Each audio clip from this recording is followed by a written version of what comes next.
buses will transport you to the world of Punyakoti, which tell the story of truthful and compassionate cow.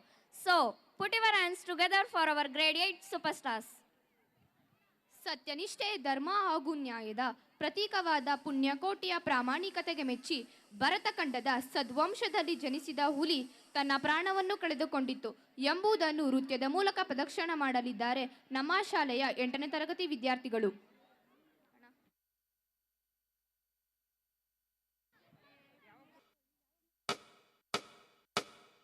ತಾಯಿ ಚಾಮುಂಡೇಶ್ವರಿಯ ಹೊತ್ತ ಗಜವದನ ಅರ್ಜುನ ದಸರಾದ ಅಂಬಾರಿಯ ಹೊತ್ತು ಮೆರೆದು ನಾಡ ಜನತೆಯ ಮನಗೆದ್ದು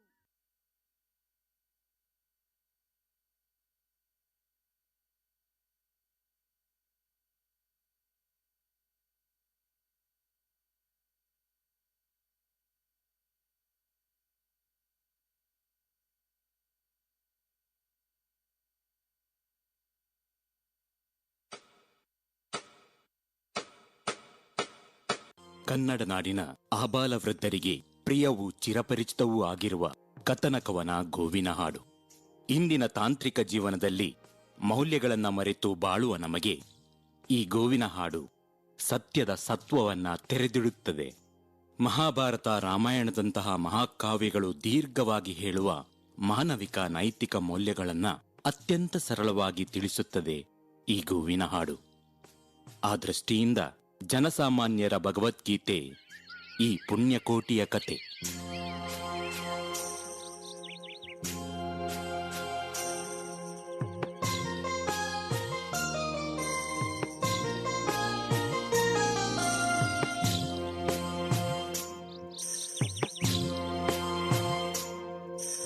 ಧರಣಿ ಮಂಡಲ ಮಧ್ಯದೊಳಗೆ ಮೆರೆಯುತ್ತಿಹ ಕರ್ನಾಟ ದೇಶದೊಳಿರುವ ಕಾಳಿಂಗನೆಂಬ ಗೊಲ್ಲನ ಪರಿಯ ನಾನೆಂದು ಪೇಳ್ವೆನು, ಪರಿಯ ನಾನೆಂದು ಪೇಳ್ವೆನು.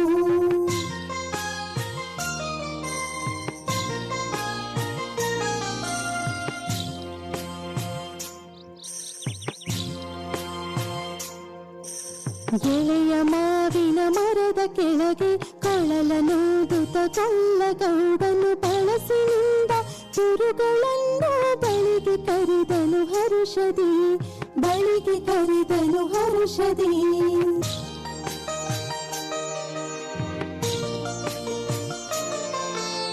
ಗಂಗೆ ಬಾರಿ ಗೌರಿ ಬಾರಿ ತುಂಗಭದ್ರೆ ತಾಯಿ ಬಾರಿ ಪುಣ್ಯಕೋಟಿ ನೀನು ಬಾರಿ ಪ್ರೇಮದಿ ಕಲ್ಲ ಕರೆದನು.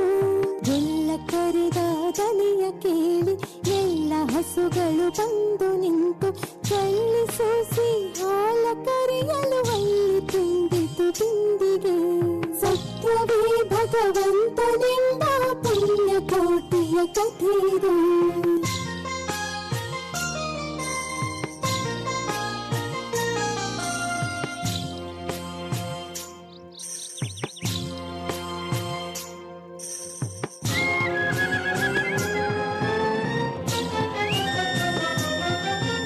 ಹಬ್ಬಿದ ಮಲೆ ಮಧ್ಯದೊಳಗೆ ಅರ್ಬುತಾನೆಂದೆಂಬ ವ್ಯಾಘ್ರನು ಅಬ್ಬರಿಸಿ ಹಸಿ ಹಸಿದು ಬೆಟ್ಟದ ಕಿಪ್ಪಿಯೊಳು ತಾನಿದ್ದನು.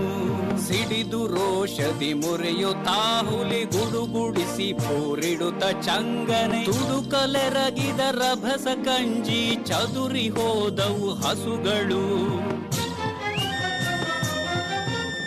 ಪುಣ್ಯಕೋಟಿ ಎಂಬ ಹಸುವು ತನ್ನ ಕಂದನ ನೆನೆದುಕೊಂಡು ಮುನ್ನ ಹಾಲನ್ನು ಕೊಡುವೆನೆನುತ ಚಿಂದಿರೀತ ಬರುತ್ತಿದೆ.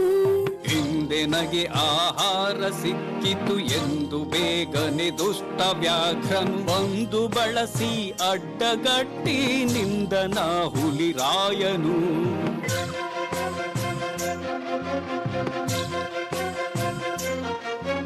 ಮೇಲೆ ಬಿದ್ದು ನಿನ್ನ ನೀಗಲೆ ಬೀಳ ಹೊಯ್ವೆನು ನಿನ್ನ ಹೊಟ್ಟೆಯ ಸೀಳಿ ಬಿಡುವೆನು ಎನ್ನುತ್ತ ಕೋಪದಿ ಕೂಳ ವ್ಯಾಘ್ರನು ಕೂಗಲು. ಒಂದು ಬಿನ್ನ ಹುಲಿಗೆ ಕೇಳು ಕಂದನಿರುವನು ದೊಡ್ಡಿಯೊಳಗೆ ಒಂದು ನಿಮಿಷದಿ ಮೊಳೆಯ ಕೊಟ್ಟು ಬಂದು ಸೇರುವೆ ಬಯಸಿದ ವೇಳೆಗೆ ಸಿಕ್ಕಿದೊಡವೆಯ ವಶವ ಮಾಡದೆ ಬಿಡಲು ನೀನು ನುಸುಳಿ ಹೋಗುವೆ ಮತ್ತೆ ಬರುವೆಯ ಹುಸಿಯ ನಾಡುವೆ ಎಂದಿತು. ಸತ್ಯವೇ ನಮ್ಮ ತಾಯಿ ತಂದೆ, ಸತ್ಯವೇ ನಮ್ಮ ಬಂಧು ಬಳಗ, ಸತ್ಯವಾಕ್ಯಕ್ಕೆ ತಪ್ಪಿ ನಡೆದರೆ ಮೆಚ್ಚನ ಪರಮಾತ್ಮನು.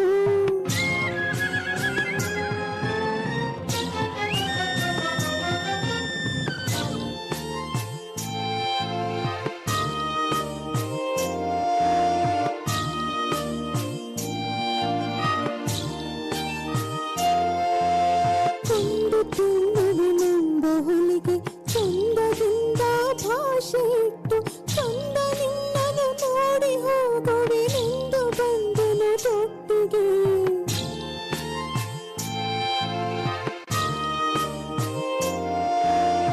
ಆರ ಮಳೆಯನ್ನು ಕುಡಿಯಲಮ್ಮ, ಆರ ಸೇರಿ ಬದುಕಲಮ್ಮ, ಆರ ಬಳಿಯಲ್ಲಿ ಮಲಗಲಮ್ಮ, ಆರು ನನಗೆ ಹಿತವರು.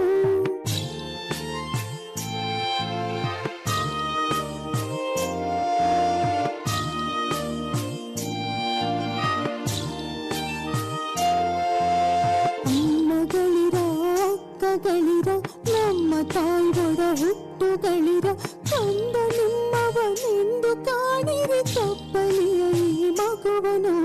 ಮುಂದೆ ಬಂದರೆ ಹಾಯಬೇಡಿ, ಹಿಂದೆ ಬಂದರೆ ಒದೆಯಬೇಡಿ, ಕಂದ ನಿಮ್ಮವನೆಂದು ಕಾಣಿರಿ ತಪ್ಪಲಿಯ ಈ ಮಗುವನು.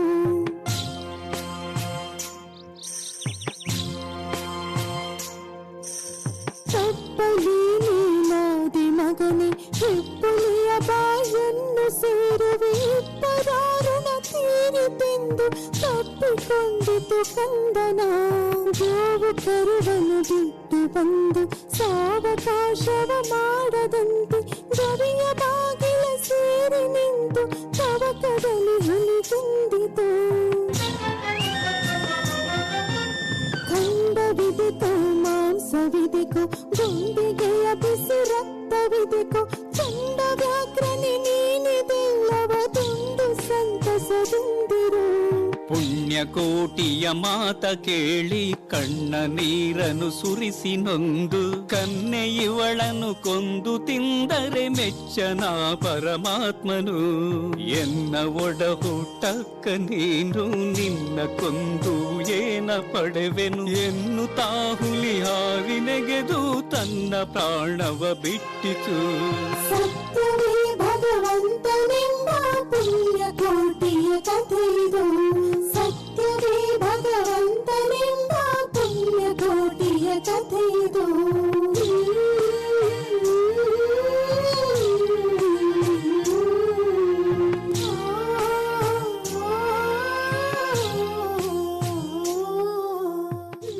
ಭಾರತೀಯ ಧರ್ಮಗಳಲ್ಲಿ ಸತ್ಯ ಒಂದು ಮುಖ್ಯ ಪರಿಕಲ್ಪನೆಯಾದರೆ ಪ್ರಾಮಾಣಿಕತೆ ಮನುಷ್ಯನ ನಡತೆಯ ಅಂಶವನ್ನು ಸೂಚಿಸುತ್ತದೆ.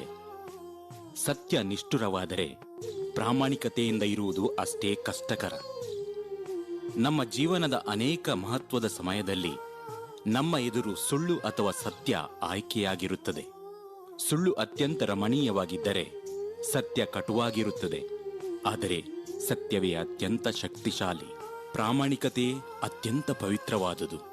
ಸತ್ಯ ಪ್ರಾಮಾಣಿಕತೆಯ ಅನುಷ್ಠಾನ ಪ್ರಾರಂಭದಲ್ಲಿ ಕಠಿಣವಾದರೂ ಒಮ್ಮೆ ನಮ್ಮ ವ್ಯಕ್ತಿತ್ವದಲ್ಲಿ ರೂಪುಗೊಂಡರೆ ಮುಂದೆ ಅದು ಸುಲಭವಾಗಿ ಆಚರಣೆಗೆ ಬರುತ್ತದೆ.